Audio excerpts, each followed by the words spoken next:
Hello, everyone. Welcome to our book talk for our programming class. We're looking at all teenage graphic novels today, which I think is something that many librarians don't necessarily think to promote.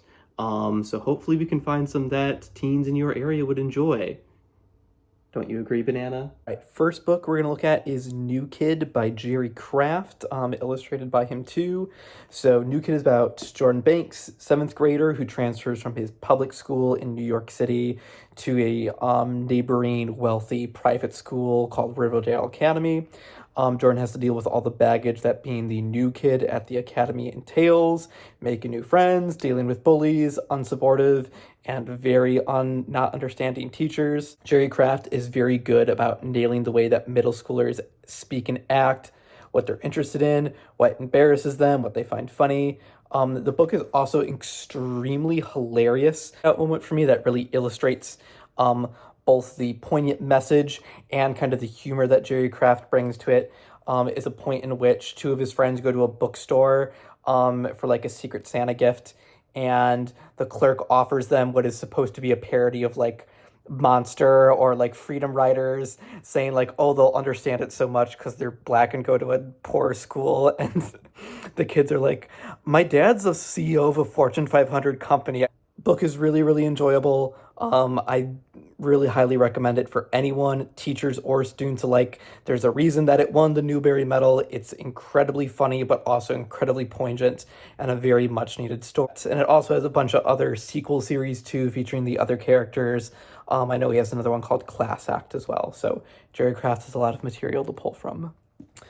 The next graphic novel that we'll look at is the manga adaptation of James Patterson's Maximum Ride. It's illustrated by Nairi. Maximum Ride, if you don't know, tells the story of six kids called the Flock. They're all genetically mutated, so they have like wings, like big feathered wings, and they were experimented on as kids.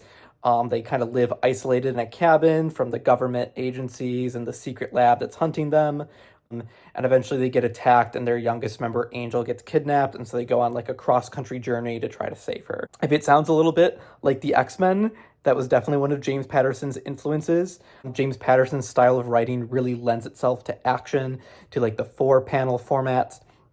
All the characters are rendered extremely well and close to their personalities that you see. So if you're looking for like a good action-packed graphic novel, I really, really highly recommend this one.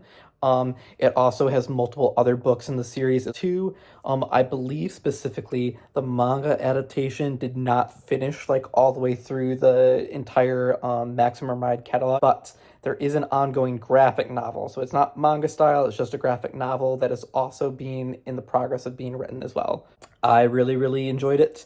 And if you want to start reading James Patterson early, it'd be a good choice. Last graphic novel in our series is Heartstopper, written and illustrated by Alice Oseman. So Heartstopper was originally a webcomic, but it has since been adapted into graphic novel form, and then also a TV show on Netflix. Heartstopper tells the story of Charlie Spring and Nick Nelson, two boys in high school in England. Charlie meets Nick in homeroom. They form a very close connection, and both start to realize, oh, they're like feeling like they're a lot more than friends, and eventually start to pursue a relationship together. Alice Oseman does an amazing job, again, capturing how teenagers think and act. A lot of the unrequited love that Charlie feels for like the first part of the book is really well documented.